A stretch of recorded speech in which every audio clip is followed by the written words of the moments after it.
এইবারের নির্বাচন হবে ইনশাআল্লাহ একটি ঐতিহাসিক নির্বাচন। এইবারের নির্বাচন হবে বিশ্বের স্বীকৃত একটি নির্বাচন।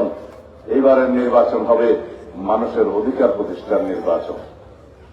এইবারের নির্বাচন হবে বাংলাদেশে গণতান্ত্রিক সাম্যভিত্তিক ন্যায় বিচারের বাংলাদেশ প্রতিষ্ঠার নির্বাচন। আমরা আপনারা সবাই মিলে এই বাংলাদেশে এমন একটি গণতান্ত্রিক শাসন ব্যবস্থা কায়েম করব ইনশাআল্লাহ, যেই শাসন ব্যবস্থার মধ্যে আর কোনদিনই স্বৈরাচারের উৎপাদন হবে না, আর কোনদিনই ফ্যাসিবাদের উৎপত্তি হবে না। বাংলাদেশের মানুষকে গণতান্ত্রিক অধিকারের জন্য কোনদিন রক্ত দিতে হবে না। সেরকম একটি রাষ্ট্র প্রতিষ্ঠার জন্য বিগত 1 বছর যাবৎ ঐক্যমত্য কমিশনে সংস্কার নিয়ে আমরা কথা বলেছি।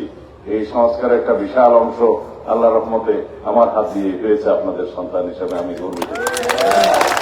আগামী দিনে সংবিধানের গণতান্ত্রিক সংস্কার হবে। আগামী দিনে রাষ্ট্র কাঠামোর গণতান্ত্রিক সংস্কার হবে। আগামী দিনের রাষ্ট্র কাঠামোর সংস্কার হবে গণমানুষের স্বার্থের সংস্কার।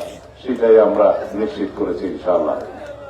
আপনারা যে ভোটাধিকার প্রয়োগ করবেন, সেই ভোটাধিকার প্রয়োগ করবেন নির্বিঘ্নে, বিনা বাধায়, স্বাধীনভাবে, মুক্তভাবে। বাংলাদেশে বিগত 16-17 বছরের যেটা অনুপস্থিত ছিল